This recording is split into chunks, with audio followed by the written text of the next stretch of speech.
CV-യുടെ ഇപ്പം രചനാ കാലയളവ് സത്യത്തിൽ 60 വർഷത്തോളം എത്തി. അതിൽ പ്രകാശിത രചനയല്ലായിരിക്കും അല്ലേ? ആദ്യത്തെ നമ്മൾ വായിച്ച പരൽമീൻ നീന്തുന്ന പാടത്തിൽ വായിച്ച ആദ്യ രചന, വേറെ ലോകം വായിക്കാതെ പോയ ആദ്യത്തെ രചനയുടെ കാലമെടുത്താൽ ഏതാണ്ട് 60 വർഷത്തോളമായി. 60-ലേറെ പുസ്തകങ്ങളുണ്ട്. CV എഴുത്തിലൂടെയാണ് നമ്മളോട് കൂടുതൽ സംസാരിച്ചിട്ടുള്ളത്. പക്ഷേ VD സതീശൻ നിത്യവും നമ്മളോട് സംസാരിക്കുന്ന ആളാണ്. അത് അദ്ദേഹത്തിൻ്റെ ഒരു ബാധ്യതയും ധർമ്മവുമാണ്. ആ നിലയ്ക്ക് ധാരാളം സംസാരിക്കുന്ന ആളാണ്, നന്നായി സംസാരിക്കുന്ന ആളാണ്, ഫലപ്രദമായി സംസാരിക്കുന്ന ആളാണ്. VD സതീശൻ്റെ ഒരു വായനാ ലോകത്തെക്കുറിച്ച് ഒരുപക്ഷെ നമ്മൾ മറ്റേ സുധീരൻ്റെ പരിപാടിയിലായിരുന്നു.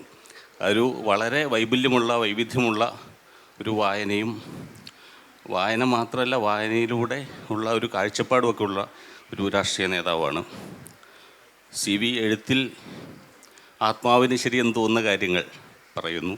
VD സതീശൻ രാഷ്ട്രീയത്തിൽ ആത്മാവിന് ശരിയെന്ന് തോന്നുന്ന കാര്യങ്ങൾ പറയുന്നു. ആത്മാവിന് ശരിയെന്ന് തോന്നുന്ന കാര്യങ്ങൾ ഒത്തിരി പറയുന്നതുകൊണ്ട് ചിലപ്പോൾ എനിക്ക് തോന്നുന്നൊരു പക്ഷേ അഹങ്കാരി എന്നൊക്കെ ചിലരിപ്പോൾ വിളിക്കാറുണ്ട്.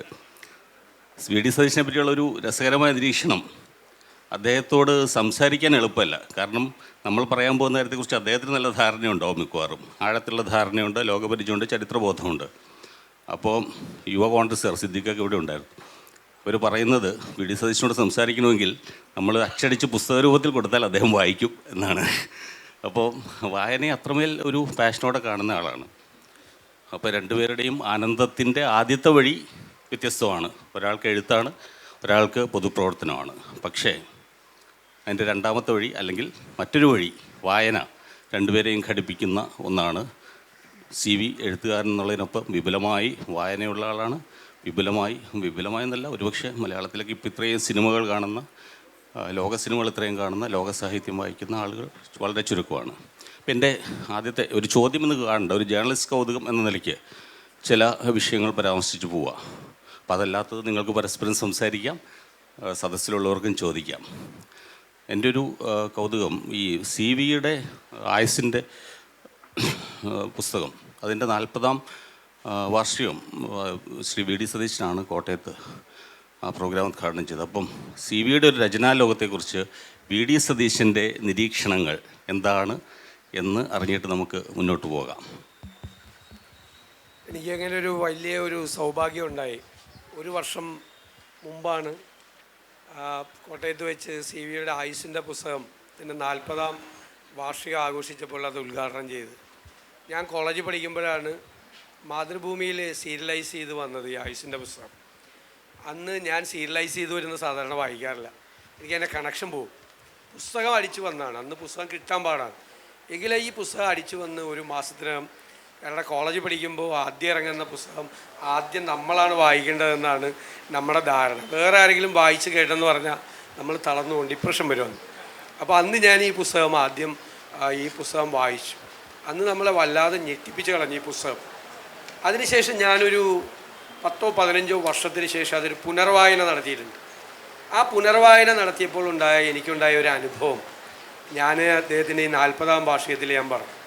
ശരിക്കും ആ പുസ്തകം ഒരു മൈഗ്രേറ്റ് ചെയ്ത ആളുകളുടെ ഒരു ജീവിതമാണ്, ക്രൈസ്തവ ജീവിതം.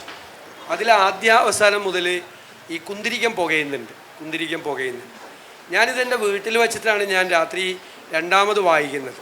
ആദ്യ വായനയിൽ ഇല്ലാത്ത ഒരു അനുഭവം എനിക്ക് രണ്ടാമത്തെ വായനയിലുണ്ടായി. എനിക്ക് സത്യത്തിൽ കുന്തിരിക്കത്തിൻ്റെ ഗന്ധം എനിക്ക് ഫീൽ ചെയ്തു. ഞാൻ എപ്പോഴും പറയും, ഞാൻ രാഷ്ട്രീയക്കാരനായതുകൊണ്ട് നിങ്ങൾ പറഞ്ഞാൽ വിശ്വസിക്കില്ല, എനിക്ക് കുന്തിരിക്കത്തിൻ്റെ ഗന്ധം ഫീൽ ചെയ്തു. എൻ്റെ വീട്ടിൽ ഇന്നേവരെ കുന്തിരിക്കം ഉപയോഗിക്കുന്ന വീടല്ല എൻ്റെ, ഒരു കാരണവശാലും കുന്തിരിക്കം ഉണ്ടാവില്ല. പക്ഷെ എനിക്ക് ആ പുസ്തകം വായിച്ചപ്പോൾ കുന്തിരിക്കം ഫീൽ ചെയ്തു. ഇതിനു മുമ്പ് എനിക്ക് അതുപോലൊരു അനുഭവം ഉണ്ടായത് ഞാൻ സുധീറിൻ്റെ പരിപാടിയിൽ പറയുന്നുണ്ട്. വുദറിങ് ഹൈറ്റ്സ് വായിച്ചപ്പോൾ, എമിലി ബ്ലോണ്ടയുടെ വായിച്ചപ്പോൾ, ആ ഹൈറ്റ്സിലെ ഒരു കാറ്റുണ്ട്, ഒരു തണുത്ത കാറ്റ്. ഞാൻ സാമാന്യം നല്ല ചൂടുള്ള സമയത്താണ് ആ പുസ്തകം വായിച്ചത്, വളരെ വൈകിയാണ് അത് വായിച്ചപ്പോൾ എൻ്റെ ശരീരം ഒന്ന് തണുത്തു, ഒരു തണുത്തുറഞ്ഞ കാറ്റ് കടന്നു പോകുന്നുള്ളത് തോന്നി എനിക്ക്. അങ്ങനെ 2 വായനാനുഭവങ്ങളാണ്. ഒന്ന് ഈ വുദറിങ് ഹൈറ്റ്സ് വായിച്ചപ്പോഴും, ഒന്ന് CV-യുടെ ഈ പുസ്തകം വായിച്ചപ്പോഴും. ഒരു അസാമാന്യമായ ഒരു സൃഷ്ടിയാണ് ഈ ആയുസിൻ്റെ പുസ്തകം എന്ന് പറയുന്നത്. അതുപോലെ അദ്ദേഹത്തിൻ്റെ കുറേ പുസ്തകങ്ങൾ, ഞാൻ പരൽമീൻ നീന്തുന്ന പാടം, പിന്നെ ഏതോതോ സരണിയിൽ എന്ന് പറയുന്ന അദ്ദേഹത്തിൻ്റെ യാത്ര, കൽക്കട്ടയോടുള്ള അദ്ദേഹത്തിൻ്റെ അടുപ്പം. കൽക്കട്ടയോട് എനിക്കൊരു സ്നേഹമുണ്ട്.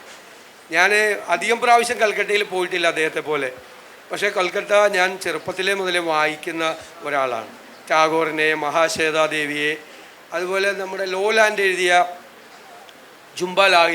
ജുംബാലാഹിരിയുടെ ആ പുസ്തകം, ആരാച്ചാര്, അതുപോലെ കുറേ ഈ കൽക്കട്ട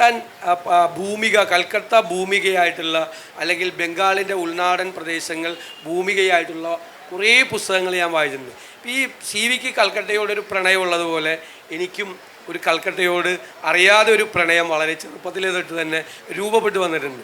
അപ്പോൾ ഈ വായനക്കാരൻ്റെ ആ കൽക്കട്ടയോടുള്ള പ്രണയവും നമ്മുടെ പ്രണയമൊക്കെ വരുമ്പോൾ വായനക്കാരനും എഴുത്തുകാരനും തമ്മിൽ എവിടെയൊക്കെ കൂടിച്ചേരുന്ന ഒരു അനുഭവം തീർച്ചയായിട്ടും ഉണ്ട്. ഞാൻ ഒട്ടും എഴുതുന്ന ആളല്ല, വായനക്കാരൻ മാത്രമാണ്. ഞാൻ എപ്പോഴും വായനക്കാരോട് പറയും, നിങ്ങൾ എഴുതി കഴിഞ്ഞാൽ ഞങ്ങളുടെ പുസ്തകത്തിൻ്റെ കഥ കഴിഞ്ഞു, പിന്നെ ഞങ്ങളുടെയാണ് സ്വന്തം എന്ന് പറയുന്നതാണ്. കാരണം ഓരോ വായനയും ഓരോരുത്തരും ഓരോ ആംഗിളിൽ നോക്കിക്കാണുന്ന ആളാണ്. അപ്പോൾ എനിക്ക് വളരെ ഇഷ്ടപ്പെട്ട, ഞാൻ വളരെ ശ്രദ്ധയോടുകൂടിയും കൊച്ചിലെ തൊട്ട് തന്നെ ആരാധനയോടുകൂടിയും, അന്നത്തെ കാലത്ത് നമുക്ക് എഴുത്തുകാരാണ് ആരാധന അല്ലേ, സിനിമാ താരങ്ങളല്ല അന്ന് ആരാധന. നമ്മുടെയൊക്കെ ഒരു തലമുറയിൽ നമ്മൾ ആരാധിച്ചിരുന്നത്, ഇഷ്ടപ്പെട്ടിരുന്നത്, ഞാൻ പലരോടും പറഞ്ഞിട്ടുണ്ട്, സേതുവേട്ടനോടും മൂന്നേട്ടനോടൊക്കെ ഞാൻ പറഞ്ഞിട്ടുണ്ട്, നിങ്ങളെ അന്ന് കാണുവാണെങ്കിൽ ഒന്ന് തൊട്ടു നോക്കാൻ ആഗ്രഹം ഉണ്ടായിരുന്നു എന്ന് പറഞ്ഞിട്ടുണ്ട്. പിന്നീട് അവരൊക്കെ നമുക്ക് വളരെ അടുപ്പമുള്ള ആളുകളായി മാറി. അതുപോലെ തന്നെ നമ്മളെ ചെറുപ്പത്തിൽ സ്വാധീനിച്ചിട്ടുള്ള ഒരു എഴുത്തുകാരനാണ് CV. അദ്ദേഹത്തിൻ്റെ പുസ്തകത്തിൻ്റെ ആയുസിൻ്റെ പുസ്തകം 40ാമത് വാർഷികം ഉദ്ഘാടനം ചെയ്യാനും ഇന്ന് ഈ ഹോർത്തൂസിൽ അദ്ദേഹത്തോട് ഒപ്പം ഇരിക്കാനും കഴിഞ്ഞത് മഹാഭാഗ്യമായിട്ട് ഞാൻ കരുതുന്നു. ഞാൻ വെരി മച്ച് പ്രിവിലേജ്ഡ്. അപ്പം CV-യോടും ഒരു വ്യക്തിപരമായ തലത്തിൽ നിന്നുകൊണ്ട് VD സതീശൻ എന്ന വായനക്കാരനെ CV-ക്ക് അറിയാം, വ്യക്തിപരമായി അറിയാം. VD സതീശൻ്റെ കാഴ്ചപ്പാടുകളെയും നിരീക്ഷണങ്ങളെയും കുറിച്ചൊക്കെ ഒരു CV-യുടെ ഒരു അഭിപ്രായം അതെന്താണ്? ഞാൻ മനസ്സിലാക്കിയത് അനുസരിച്ചിട്ട് രാഷ്ട്രീയക്കാരിൽ പുസ്തകങ്ങൾ വായിക്കുന്നവർ വളരെ ചുരുക്കമാണ്. മുമ്പൊക്കെ വായിക്കാറുണ്ടായിരുന്നു പലരും. ജവഹർലാൽ നെഹ്റുവിനെ കുറിച്ച് വളരെ കൗതുകകരമായിട്ടുള്ള ഒരു ഉപാഖ്യാനം എഴുതിയത് NE സുധീറാണ് ഇവിടെ ഇരിക്കുന്നത്. അപ്പോൾ വ്ളാദിമിർ നബക്കോവിൻ്റെ പ്രസിദ്ധമായിട്ടുള്ള ലോലിത നിരോധിക്കേണ്ട ഒരു പ്രശ്നം ഉണ്ടായപ്പോൾ ആ മന്ത്രിസഭയിലുള്ള മൊറാർജി ദേശായി ഉൾപ്പെടെയുള്ളവർ അതിനെ നിരോധിക്കണമെന്ന് പറഞ്ഞപ്പോൾ ജവഹർലാൽ നെഹ്റു ഞാനത് വായിക്കട്ടെ എന്ന് പറഞ്ഞ് അത് വായിച്ചിട്ട് അത് നിരോധിക്കേണ്ട കാര്യമില്ല എന്ന് പറഞ്ഞ അങ്ങനെയുള്ളൊരു മഹാനുഭാവനായിട്ടുള്ള വായനക്കാരനായിരുന്നു നെഹ്റു. അപ്പം ആ ഒരു പാരമ്പര്യം VD സതീശൻ ഇപ്പോൾ പുലർത്തുന്നുണ്ട് എന്നുള്ളത് തീർച്ചയായിട്ടും ഒരു എഴുത്തുകാരൻ എന്ന നിലയ്ക്ക് എനിക്ക് വളരെ സന്തോഷമുളവാക്കുന്ന കാര്യമാണ്. ഇത് വായിക്കുന്ന പലരും ഉണ്ടായിരുന്നു. ഇപ്പോൾ എനിക്ക് കുറച്ച് അടുത്ത് പരിചയമുണ്ടായിരുന്ന EMS നമ്പൂതിരിപ്പാട് നല്ലൊരു വായനക്കാരനായിരുന്നു. അദ്ദേഹം എൻ്റെ ആദ്യകാല രചനകൾ 70കളിലെ രചനകൾ വായിക്കുകയും ഞാൻ ബാലകൃഷ്ണൻ്റെ ആരാധകനാണ് എന്നോട് പറയുകയും ചെയ്തിട്ടുണ്ടായിരുന്നു. അതൊരു വലിയ ബഹുമതിയാണ്. അപ്പോൾ അദ്ദേഹം പിന്നീട് 83 ആയുസിൻ്റെ പുസ്തകം മാതൃഭൂമി ആഴ്ചപ്പതിപ്പിൽ വന്നു കഴിഞ്ഞിട്ട് ഞാനൊരിക്കൽ കണ്ടു ഡൽഹിയിൽ വെച്ച്. അപ്പോൾ അദ്ദേഹം പറഞ്ഞു, ഇങ്ങനെ ബാലകൃഷ്ണൻ്റെ എന്തോ ഒരു പുസ്തകം ഇപ്പോൾ ഇറങ്ങിയിട്ടുണ്ടല്ലോ, പക്ഷേ എനിക്ക് വായിക്കാൻ പറ്റിയിട്ടില്ല, എനിക്കിപ്പോൾ തീരെ സമയം കിട്ടാറില്ല എന്ന് പറഞ്ഞു. അപ്പോൾ ഇതേപോലെ വായിക്കുന്ന പലരും ഉണ്ടായിരുന്നു. എല്ലാവരോടും നമുക്ക് പറയാൻ വേണ്ടി പറ്റിയില്ല. അപ്പോൾ ഈയിടെ മരിച്ച ബുദ്ധദേവ് ഭട്ടാചാര്യ, അദ്ദേഹം, ഞാൻ ആദ്യം കൊൽക്കത്തയിൽ പോകുമ്പോൾ അദ്ദേഹം അവിടുത്തെ സാംസ്കാരിക വകുപ്പ് മന്ത്രിയാണ്. ഞാൻ അദ്ദേഹത്തിൻ്റെ അടുത്ത് പോകാറുണ്ടായിരുന്നു. അപ്പോൾ അദ്ദേഹം ഗബ്രിയൽ ഗാർഷ്യ മാർക്വസിൻ്റെ 2 പുസ്തകങ്ങൾ ക്ലാൻഡസ്റ്റൈൻ ഇൻ ചിലിയൊക്കെ അദ്ദേഹം ബംഗാളിയിലേക്ക് വിവർത്തനം ചെയ്യുകയുണ്ടായിട്ടുണ്ട്. അപ്പോൾ അദ്ദേഹം ഒരു നല്ല വായനക്കാരനായിരുന്നു. എന്നെ മറ്റൊരു വലിയ അത്ഭുതപ്പെടുത്തിയ ഒരു രാഷ്ട്രീയ നേതാവ് ജയലളിതയാണ്. ജയലളിത ഒരു അഭിമുഖ സംഭാഷണത്തിൽ പറയുകയാണ്, എനിക്ക് ചാൾസ് ഡിക്കൻസിനെ എനിക്ക് വലിയ ഇഷ്ടമാണ്, ഞാൻ സമയം കിട്ടുമ്പോഴൊക്കെ ഡിക്കൻസിൻ്റെ നോവലുകൾ വായിക്കാറുണ്ട് എന്നുള്ളത്. അത് 2 കാര്യത്തിന് വേണ്ടിയാണ്. ഒന്ന്, ചാൾസ് ഡിക്കൻസ് എഴുതിയത് ഏറ്റവും മനോഹരമായ ഇംഗ്ലീഷാണ്. അത് എത്ര കാലം മുമ്പാണെന്നുള്ളതാണ്. അത്രയും പഴക്കമുള്ള ഒരു ഭാഷയിലാണ് അദ്ദേഹം എഴുതിയത്. പക്ഷേ അതിമനോഹരമായിട്ട് എഴുതി. ആ ഭാഷയെ ജയലളിത പ്രശംസിക്കുകയുണ്ടായിട്ടുണ്ട് അതിൽ ഡിക്കൻസിൻ്റെ. അപ്പം ഇങ്ങനെ വായിക്കുന്ന ചിലർ മാത്രമുണ്ട്. അതിൽ സതീശൻ എന്നെ അത്ഭുതപ്പെടുത്തിയത് 40-ാം പതിപ്പ് ഇറങ്ങുന്ന സമയത്ത് CMS കോളേജിൽ വെച്ചാണ് അതിൻ്റെ 30-ാം വർഷ പതിപ്പും 35-ാം വർഷ പതിപ്പും 40-ാം വർഷ പതിപ്പും ഒക്കെ ഇറങ്ങിയിരുന്നത്. അപ്പോൾ അതിലെ ഏറ്റവും കൂടുതലത്തെ ചടങ്ങായിരുന്നു ഈ 40-ാം വർഷ പതിപ്പ്. അപ്പോൾ ആ സന്ദർഭത്തിൽ അതിനെക്കുറിച്ചിട്ട് VD സതീശനും അന്ന് സുരേഷ് കുറുപ്പും ഉണ്ടായിരുന്നു. സുരേഷ് കുറുപ്പ് അധ്യക്ഷനും സതീശൻ എൻ്റെ ഉദ്ഘാടകനുമായിരുന്നു. അപ്പം ഞാൻ എത്രയോ വർഷങ്ങൾക്ക് ശേഷം ഈ ആയുസിൻ്റെ പുസ്തകത്തെക്കുറിച്ച് 2 പേര് വളരെ ഗംഭീരമായിട്ട് സംസാരിച്ചത് കേട്ടത് എന്നെ അത്ഭുതപ്പെടുത്തിക്കൊണ്ട് അന്നാണ്. കാരണം ആ പുസ്തകം ഞാൻ പാടെ മറന്നുപോയിരുന്നു. അത് ബോർഹെസ് പറഞ്ഞിട്ടുള്ള ഒരു കാര്യമുണ്ട്, ഈ പുസ്തകം നമ്മൾ എഴുതുന്നത് അത് മറന്നു കളയാൻ വേണ്ടിയാണെന്നും അത് ഉപേക്ഷിക്കാൻ വേണ്ടിയിട്ടാണെന്നുള്ളത്. അദ്ദേഹം ബോർഹെസ് പറഞ്ഞിട്ടുള്ളൊരു കാര്യം, അദ്ദേഹം ഒരു എഴുത്തുകാരൻ എന്നതിനേക്കാൾ വലിയ വായനക്കാരനാണ് എന്നാണ് അദ്ദേഹം പറഞ്ഞിരുന്നത്. അദ്ദേഹത്തിന് ഈ കാഴ്ച പോയപ്പോൾ അദ്ദേഹത്തിൻ്റെ പുസ്തകങ്ങൾ വായിച്ചു കൊടുത്ത ആളാണ് എ ഹിസ്റ്ററി ഓഫ് റീഡിംഗ് എന്ന് പറയുന്ന പുസ്തകം ആൽബർട്ടോ മാംഗ്വൽ. അതിഗംഭീരമായിട്ടുള്ള ഒരു പുസ്തകമാണ് ഈ എ ഹിസ്റ്ററി ഓഫ് റീഡിംഗ് എന്ന് പറയുന്നത്. ആൽബർട്ടോ മാംഗ്വലിൻ്റെ യൗവനകാലത്തെ ഒരു കൗമാരത്തിനൊടുവിലോ മറ്റോ ഉള്ള ജോലി ബോർഹെസിന് പുസ്തകം വായിച്ചു കൊടുക്കുക എന്നുള്ളതായിരുന്നു. അപ്പോൾ ഞാൻ പറഞ്ഞത് അദ്ദേഹം അത് വായിച്ചപ്പോൾ അതിലെ ചില പരാമർശങ്ങൾ കേട്ടപ്പോഴേ എനിക്കത് ഞാൻ തന്നെ എഴുതിയതാണോ എന്ന് എനിക്ക് അത്ഭുതം തോന്നി. അതിലുള്ള ഒരു കഥാപാത്രം, പൗലോ എന്ന് പറയുന്ന കഥാപാത്രം രാത്രിയിൽ കുറ്റബോധം സഹിക്കാൻ വയ്യാതെ മരിക്കാൻ വേണ്ടി പോകുന്നുണ്ട്. അപ്പോൾ അദ്ദേഹം താൻ നട്ടതല്ലാത്ത ഒരു മരം, ബാക്കിയെല്ലാം അദ്ദേഹത്തിന് മക്കളെ പോലെയാണ്, അങ്ങനെ അല്ലാത്ത ഒരു പാഴ്മരത്തിൻ്റെ കൊമ്പിൽ പോയിട്ട് മരിക്കാൻ വേണ്ടിയിട്ട് അദ്ദേഹം അത് ഇരുട്ടിലൂടെ ഇടറി അന്വേഷിച്ച് പോകുന്നു പൗലോ എന്ന് പറയുന്ന ക്യാരക്ടർ. അപ്പോൾ അതിൽ ആ തൊലി, മരത്തിൻ്റെ തൊലിയിൽ ഇങ്ങനെ ഉരസുന്നതിനെ കുറിച്ചിട്ടുള്ള ഒരു പ്രത്യേക ഒരു പ്രയോഗമുള്ളത്. അപ്പോൾ ഞാനത് അങ്ങനെയുള്ളൊരു കാര്യമേ ഓർമ്മയില്ലായിരുന്നു എനിക്ക്. കാരണം ഞാൻ ഈ ബോർഹെസിയൻ ശൈലിയിൽ അതിനെ മിക്കവാറും മറന്നു കളഞ്ഞിരുന്നു. പക്ഷെ അത്രയും സൂക്ഷ്മമായിട്ട് അതും പറഞ്ഞത് കോളേജ് കാലത്ത് വായിച്ചതാണ്. രണ്ടാമത് ഈ ചടങ്ങിന് വേണ്ടിയിട്ട് അത് വായിക്കാൻ ഒന്ന് തുടങ്ങിയപ്പോൾ എല്ലാം എനിക്ക് ഓർമ്മയുണ്ടല്ലോ എന്ന് തോന്നിയെന്നാണ് സതീശൻ പറഞ്ഞിട്ടുള്ളത്. അപ്പം അത് നമ്മൾ ഈ വായനയിൽ അത്രയേറെ ഒരു നിഷ്ഠ പുലർത്തുന്ന ഒരാൾക്ക് മാത്രമേ അത് സാധിക്കുള്ളൂ. നമ്മൾ ഈ ആൽബർട്ടോ മാംഗ്വലിൻ്റെ പുസ്തകത്തിൽ പറഞ്ഞ ഒരു കാര്യം, we are what we read എന്നാണ് പറഞ്ഞിട്ടുള്ളത്. നമ്മൾ എന്താണോ വായിക്കുന്നത് അതാണ് നമ്മൾ.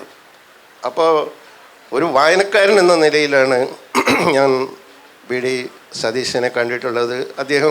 അദ്ദേഹമാണ് ഈ നമ്മുടെ ഈ ചർച്ചയുടെ ഈ തലക്കെട്ട് പക്ഷമില്ലാത്ത, ഇതിന് പ്രതിപക്ഷ നേതാവായതുകൊണ്ടാണ് അത് പക്ഷമില്ലാത്ത വായന എന്നുള്ള ഒരു ടൈറ്റിൽ ഉണ്ടാക്കിയിട്ടുള്ളത്. ഈ വായനയുടെ കാര്യം ഇപ്പോൾ നമ്മൾ ജവഹർലാൽ നെഹ്റുവിൻ്റെ പറഞ്ഞു, അല്ലെങ്കിൽ ജയലളിതയുടെ പറഞ്ഞു. കേരളത്തിലാണെങ്കിൽ പനമ്പള്ളി ഗോവിന്ദനെ പോലുള്ള റേഷ്യസ് ലീഡർ കോൺഗ്രസ്സിൽ തന്നെ ഉണ്ടായിരുന്നു.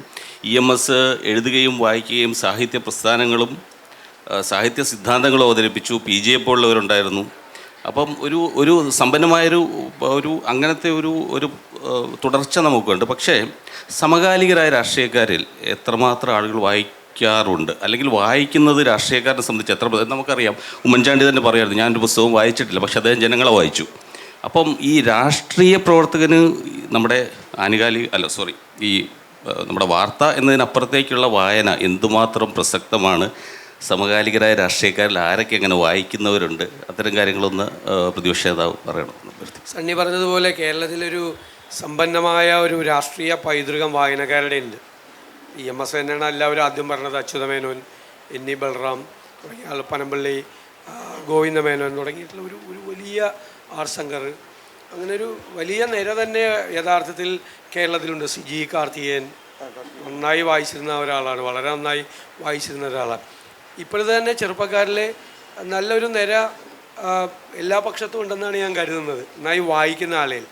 ഞാൻ വായനക്കാരുടെ എണ്ണം കുറയുന്നു എന്നുള്ളതിനോട് എനിക്ക് യാതൊരു യോജിപ്പുള്ള ആളല്ല. വായനക്കാരുടെ എണ്ണം കൂടുന്നു എന്നുള്ള അഭിപ്രായക്കാരനാണ്. പലരും വായിക്കുന്നത് നമ്മൾ അറിയാത്തതുകൊണ്ടാണ്.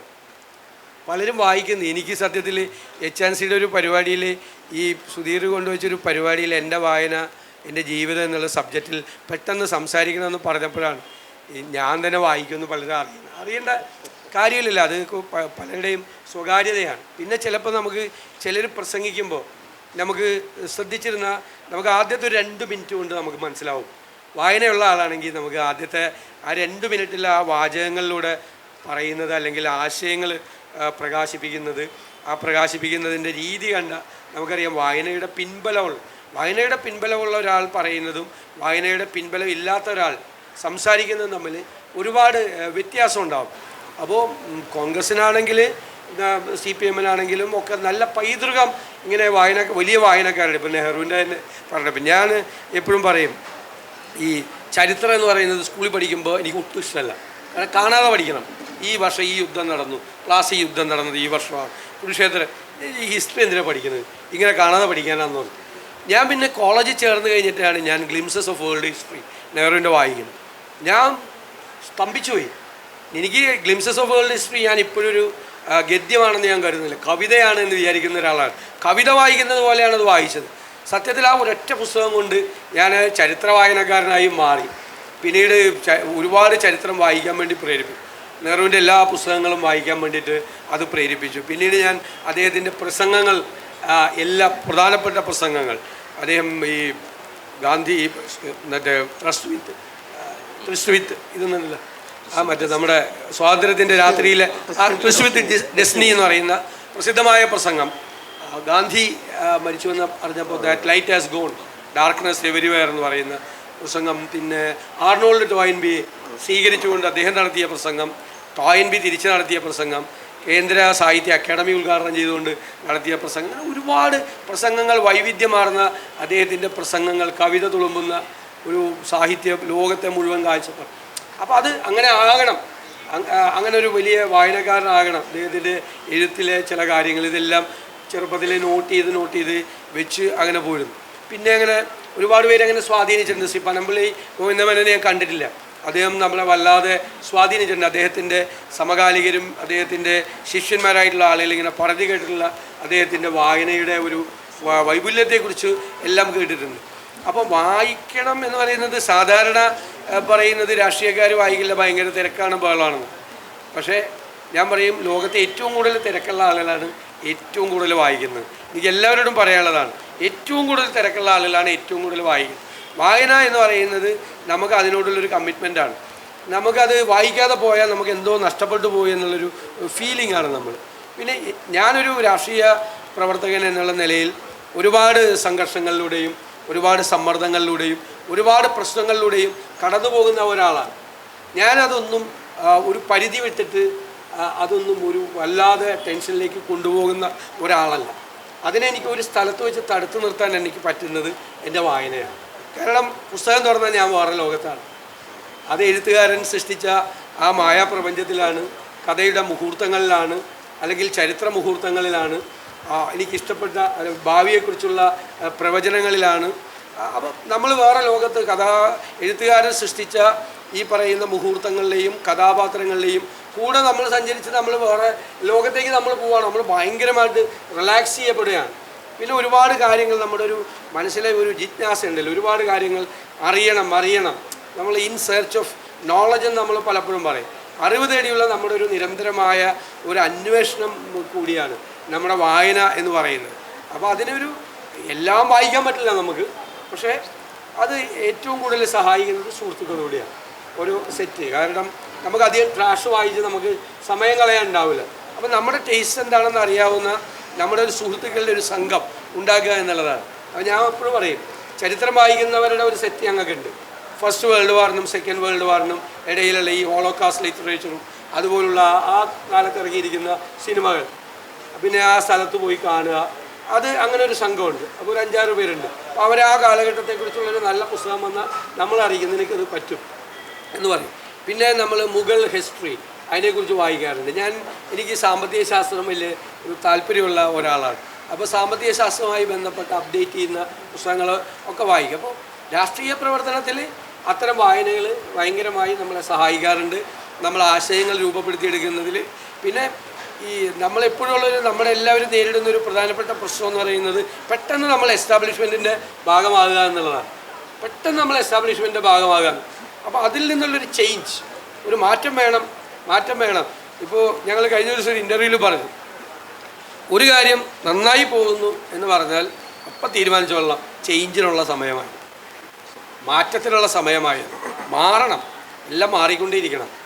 അപ്പോൾ അതെല്ലാം വളരെ പ്രധാനപ്പെട്ട കാര്യങ്ങളാണ്. ഇപ്പോൾ ലോക നേതാക്കളും രാഷ്ട്രീയത്തിലുണ്ടായിരുന്ന വലിയ ഇപ്പോൾ എഴുത്തുകാരായിട്ടുള്ള ആളുകൾ, നല്ല വായനക്കാരായിട്ടുള്ള വിൻസ്റ്റൺ ചർച്ചിൽ എന്നെ ഭയങ്കരമായിട്ടുള്ള ആകർഷിച്ചിട്ടുള്ള ഒരാളാണ്. അദ്ദേഹത്തെക്കുറിച്ച് ഈ സെക്കൻഡ് വേൾഡ് വാറിൻ്റെ സമയത്ത് അദ്ദേഹം പാർലമെൻറ്റിൽ നടത്തിയ അതിമനോഹരമായ ഒരു പ്രസംഗത്തെക്കുറിച്ച് പറഞ്ഞിരിക്കുന്ന ഒരു comment, he mobilised the English language into the battlefield എന്നാണ്. അത്ര മനോഹരമായ ഒരു പ്രസംഗമാണ്. അത് കാണാതെ പഠിച്ച് നമ്മൾ സംസാരിക്കേണ്ട ഒരു മനോഹരമായ പ്രസംഗമാണ്. അതുപോലെ ഈ ഒബാമ ഞങ്ങളോട് ചോദിക്കും, ജനുവരി 1-ാം തീയതി കഴിയുമ്പോൾ ഞങ്ങളെല്ലാം ഒരു വർഷം വായിച്ച പുസ്തകങ്ങളുടെ പേര് ലിസ്റ്റും പുറത്തിടും. ചിലർ നമ്മളെ കളിയാക്കാറുണ്ട്, ഇത് വലിയ വായനക്കാരനാണെന്ന് അറിയിക്കാൻ വേണ്ടിയിട്ടാണ്. സത്യത്തിൽ ഞങ്ങളെ അത് സ്വാധീനിച്ചത് ഒബാമയാണ്. ഒബാമ എല്ലാ ജനുവരി 1-ാം തീയതി കഴിഞ്ഞ് കഴിഞ്ഞാൽ അദ്ദേഹം നല്ല വായനക്കാരനാണ്, ഭയങ്കര രസകരമായ വായനക്കാരനാണ്. അദ്ദേഹത്തിൻ്റെ വായനയുടെ വൈപുല്യം നമ്മൾ ശ്രദ്ധിക്കേണ്ടത്. അദ്ദേഹം ഇങ്ങനെ ഇടും. അങ്ങനെയാണ് ഞങ്ങൾ കുറച്ച് പേര് ഇത് ഇടാൻ തുടങ്ങിയത്. പിന്നീട് നോക്കിയപ്പോൾ വേറെ പലർക്കും ഇൻസ്പയറിംഗ് ആണ്. നിങ്ങൾ ഇത്ര തിരക്കുള്ള ആളിനെ വായിക്കുന്നുണ്ടല്ലോ, പിന്നെ ഞങ്ങൾക്ക് എന്താണ് വായിച്ചാൽ എന്ന ആളുകൾ വായനക്കാർ ചോദിച്ചു തുടങ്ങി. പിന്നെ അവർ ചിലപ്പോൾ നമ്മൾ വായിക്കാത്ത നല്ല പുസ്തകങ്ങൾ അതിലൂടെ നമുക്ക് കമൻ്റായിട്ടൊക്കെ നമുക്ക് ഇട്ട് തരും. അങ്ങനെ ഈ രാഷ്ട്രീയക്കാരായിട്ടുള്ള വായനക്കാർ നമ്മൾ കേരളത്തിൻ്റെ പശ്ചാത്തലത്തിലോ ദേശീയ പശ്ചാത്തലത്തിലോ മാത്രമല്ല, ലോകത്തിൻ്റെ പശ്ചാത്തലത്തിൽ നമ്മൾ അടയാളപ്പെടുത്തും ഒരുപാട് ആളുണ്ട്. പിന്നെ ഒരുപാട് ഭരണാധികാരികൾ എഴുത്തുകാരെ ചുറ്റും കൊണ്ടു നടന്ന ആളാണ്. എഴുത്തുകാരെ ശത്രുക്കളായിട്ടുള്ള ആളുകളുണ്ടായിരുന്നു. എഴുത്തുകാരെ ജയിലിലടച്ചവരും അല്ലേ, ഗുലാഗിലടച്ച ആളുകളും ഒക്കെ ഉണ്ടായിരുന്നു. അപ്പോൾ ആ 20-ാം നൂറ്റാണ്ടിൻ്റെ ആദ്യ പകുതിയിൽ ഏറ്റവും കൂടുതൽ ടോർച്ചർ ചെയ്യപ്പെട്ട ആളുകളും എഴുത്തുകാരാണ്. നാട് കടത്തപ്പെട്ടവർ, കൊല ചെയ്യപ്പെട്ടവർ, അങ്ങനെ ഒരു സംഭവമുണ്ട്. അതിൻ്റെ അപ്പുറത്തൊരു ജനാധിപത്യത്തിൻ്റെ ഒരു കാലത്ത് എഴുത്തുകാരെ കൂടെ കൂട്ടി അല്ലേ, അവർ കൂടിയാണ് ഈ സോഷ്യോ ഇക്കണോമിക് ചേഞ്ചിന് കാരണക്കാരായിട്ടുള്ള ആളുകൾ അവരാണ് എന്നുള്ള ധാരണയോടുകൂടി അവരെ ചേർത്ത് പിടിച്ച്, അല്ലെങ്കിൽ വ്യക്തിപരമായ പരിചയം അല്ല ഉദ്ദേശിക്കുന്നത്, അവരെ ചേർത്ത് പിടിക്കുകയും അവരെഴുതുന്നത് നിരീക്ഷിക്കുകയും അവരെന്താണ് പറയുന്നതെന്ന് ശ്രദ്ധയോടുകൂടി നോക്കിക്കാണുകയും ചെയ്യുന്ന ഭരണാധികാരികളും രാഷ്ട്രീയ നേതൃത്വവും ലോകത്തിൻ്റെ വിവിധ ഭാഗങ്ങളിൽ ഉണ്ടായിരുന്നു എന്നുള്ളത് കൂടി ഒരു യാഥാർത്ഥ്യം. ഈ രാജസദസ്സുകളിൽ കവികളുണ്ടായിരുന്നു, തടങ്കൽ പാളയങ്ങളിൽ എഴുത്തുകാരുണ്ടായിരുന്നു. സത്യത്തിൽ ഈ ഭരണകൂടവും എഴുത്തുകാരും തമ്മിലുള്ള ബന്ധം അത് പുതിയ കാലത്ത് എങ്ങനെയാണത് നമ്മൾ വായിക്കേണ്ടത് എന്നുള്ളതാണ്. കാരണം ജവഹർലാൽ നെഹ്റു സാഹിത്യ അക്കാദമി പ്രസിഡൻ്റ് അധ്യക്ഷനായിട്ട് ചെയ്ത പ്രസംഗത്തെക്കുറിച്ച് പറഞ്ഞു, അക്കാദമികൾ ജനാധിപത്യ ഭരണക്രമത്തിൽ സാഹിത്യത്തെ സഹായിക്കാൻ അല്ലെങ്കിൽ സാഹിത്യത്തിൻ്റെ പ്രോത്സാഹനത്തിന് ഉദ്ദേശിക്കപ്പെട്ടവയാണ് അവാർഡുകൾ, പുരസ്കാരങ്ങൾ, അക്കാദമികൾ. സത്യത്തിൽ ഈ സമഗ്രാധിപത്യത്തിൻ്റെ സ്വഭാവം ജനാധിപത്യത്തിന് കൈവരുന്ന പുതിയ കാലത്ത് അവാർഡുകൾ, അക്കാദമികൾ ഇതൊക്കെ പുനർനിർണ്ണയിക്കേണ്ടതുണ്ടോ എന്ന് നമ്മുടെ പ്രിയപ്പെട്ട എഴുത്തുകാരനോടാണ് എൻ്റെ ചോദ്യം. ഈ എഴുത്തുകാരിൽ അധികാരത്തോട് ചേർന്ന് പോകുന്ന എത്രയോ ആൾക്കാരുണ്ട്, അങ്ങനെയുള്ള ആൾക്കാരുണ്ട്. ഞാനൊരു ഏറ്റവും സമീപകാല ഒരു ഉദാഹരണം പറഞ്ഞാൽ, ഇപ്പം എൻ്റെ നാട്ടിൽ കണ്ണൂരിൽ ഒരു സംഭവം നടന്നു, എല്ലാവർക്കും അറിയാം എന്താണെന്ന്. അപ്പം അത് നടന്നപ്പോൾ ജയിലിൽ അടക്കപ്പെട്ട ആ പ്രതി ചെയ്തത് വളരെ ധീരസാഹസികമായ ഒരു കൃത്യമാണ്, അഴിമതി വിമർശിക്കുകയാണ് എന്ന് ഫേസ്ബുക്കിൽ പോസ്റ്റ് ചെയ്തത് കേരളത്തിലെ ഒരു വലിയ എഴുത്തുകാരനാണ്. കാരണം എനിക്ക് ഏറ്റവും ലജ്ജ തോന്നിയിട്ടുള്ള ഒരു സമയമാണത്. കാരണം ആ സംഭവത്തിൻ്റെ എനിക്കറിയാം അതിൻ്റെ സംഭവം എന്താണെന്ന്, ഞാൻ അവിടെയുള്ള ആളാണ്. ഞാനതിനെക്കുറിച്ച് അന്ന് തന്നെ ഒരു പത്രത്തിൽ എൻ്റെ അഭിപ്രായം, അത് മറ്റ് പലരും പ്രധാനപ്പെട്ട പലരും അഭിപ്രായം പറയാൻ വിസമ്മതിച്ച സമയത്ത്, അതിൻ്റെ തൊട്ടടുത്ത് താമസിക്കുന്നവരൊക്കെ അഭിപ്രായം പറയാൻ മടിച്ച സമയത്ത് ഞാനതിനെക്കുറിച്ച് പറയുകയും നിലപാടെടുക്കുകയും ഇവരെ ശിക്ഷിക്കേണ്ടതാണ്, കുറ്റം ചെയ്തതാണ്, അവിവേകമാണ്, അധികാരത്തിൻ്റെ ധാർഷ്ട്യമാണ് അവിടെ കണ്ടത് എന്ന് ഞാൻ പറയും. ഇത് പിറ്റേ ദിവസം അതല്ല അവർ ചെയ്തത്, ഈ ധീരസാഹസികതയാണ്. പഴയ ഉണ്ണിയാർച്ചയുടെ പാരമ്പര്യത്തിൽ ധീരസാഹസികതയാണ് കാണിച്ചത്. പരസ്യമായി ചെന്നു അഴിമതിക്കെതിരായിട്ട് നമുക്ക് അതിൻ്റെ ബാക്കി കഥകളൊക്കെ പിന്നീട് വന്നു. പക്ഷേ അത് ചെയ്യാൻ ഈ അധികാരത്തോട് ചേർന്ന് നിൽക്കുന്ന എഴുത്തുകാർ കേരളത്തിലുണ്ട്. അത്തരം എഴുത്തുകാരെ കുറിച്ചിട്ട് നമ്മൾ എപ്പോഴും ലജ്ജിക്കണം. അത് ഇടതുപക്ഷ ഭരണത്തോട് ചേർന്നതായാലും അത് കേന്ദ്ര ഭരണത്തോട് ചേർന്നതായാലും സ്വതന്ത്രമായ നിലപാടെടുക്കാത്ത, ധീരമായ നിലപാടെടുക്കാത്ത, സത്യസന്ധമായ നിലപാടെടുക്കാത്ത എഴുത്തുകാർ ആ പേരിനെ അർഹരല്ല എന്നാണ് എനിക്ക് പറയാനുള്ളത്. ലോകത്തെവിടെയും എഴുത്തുകാർക്കൊരു ഇടതുപക്ഷ ആഭിമുഖ്യം ഉണ്ടാകുന്നുണ്ടാവും. കേരളത്തിൽ സത്യത്തിൽ കോൺഗ്രസിനെ പ്രതിഷ്ഠിച്ചിട്ടുള്ളത് ദേശീയ രാഷ്ട്രീയത്തിലും ഒരു മധ്യഭാഗത്തു നിന്ന് അല്പം ഇടതുമാറി എന്നുള്ള ഒരു ആശയ നിലപാടാണ് കോൺഗ്രസ് സ്വീകരിച്ചിട്ടുള്ളത്. പക്ഷേ കേരളത്തിലെ പ്രത്യേക സാഹചര്യത്തിൽ അതിനേക്കാൾ തീവ്രമായ ഇടതുപക്ഷ നിലപാടുകൾ കമ്മ്യൂണിസ്റ്റ് പാർട്ടികൾ ഇവിടെ ഉണ്ടായിരുന്നതുകൊണ്ടും പ്രബലമായിരുന്നതുകൊണ്ടും കോൺഗ്രസിനെ ഏതാണ്ട് വലതുപക്ഷം എന്ന് നമ്മൾ പലരും പൊതുസമൂഹം മനസ്സിൽ കൽപ്പിച്ചിട്ടുണ്ട്. അതൊരു പക്ഷേ ഈ എഴുത്തുകാരുടെ ഒരു പിൻബലം ഉണ്ടാകുന്നതിന് കോൺഗ്രസ്സിന് തടസ്സമായിട്ടുണ്ടോ? അല്ലെങ്കിൽ കോൺഗ്രസ് എന്ന രാഷ്ട്രീയ പ്രസ്ഥാനം എഴുത്തുകാരുടെ ഒരു പ്രാതിനിധ്യത്തിലോ അല്ലെങ്കിൽ സാഹിത്യ സാംസ്കാരിക മുന്നേറ്റങ്ങളിലോ ശ്രദ്ധിക്കാതെ പോയിട്ടുണ്ടോ? അതിൻ്റെ ആവശ്യമുണ്ടായിരുന്നോ? അങ്ങനെ ഒരു പുനരാലോചനയ്ക്ക് വി ഡി സതീശനോട് അഭ്യർത്ഥിക്കുകയാണ്. എന്നെ ഏറ്റവും കൂടുതൽ പ്രകോപിപ്പിക്കുന്ന ഒരു പരാമർശമാണ് സണ്ണി നടത്തിയത്. കാരണം ഈ വലതുപക്ഷമാണ് എന്ന് പറഞ്ഞാൽ എൻ്റെ കൺട്രോൾ പോകും. അപ്പോൾ തന്നെ ഒരിക്കലും വലതുപക്ഷമല്ല, പ്രത്യേകിച്ച് കോൺഗ്രസ്. ദേശീയ തലത്തിലുമല്ല, കേരളത്തിലുമല്ല, അതിൻ്റെ ചരിത്രമല്ല, പാരമ്പര്യമല്ല. ഇടതുപക്ഷം നമ്മൾ വിവക്ഷിക്കുന്ന ഒരു കാഴ്ചപ്പാടിൽ പിന്നെ കേരളത്തിൻ്റെ സെൻറ്റർ തന്നെ ലെഫ്റ്റാണെന്ന് വിചാരിക്കുന്ന ഒരാളാണ്. ഇവിടെ ആരാണ് റൈറ്റ്? വളരെ അപൂർവ ആളുകൾ മാത്രമേ ഉള്ളൂ റൈറ്റ്. എൻ്റെ ഒരു രാഷ്ട്രീയമായ ആരോപണം, ഗവൺമെൻറ്റിനെതിരായിട്ടുള്ള ഏറ്റവും വലിയ ആരോപണം നിങ്ങളാണ് തീവ്ര വലതുപക്ഷം എന്നാണ്.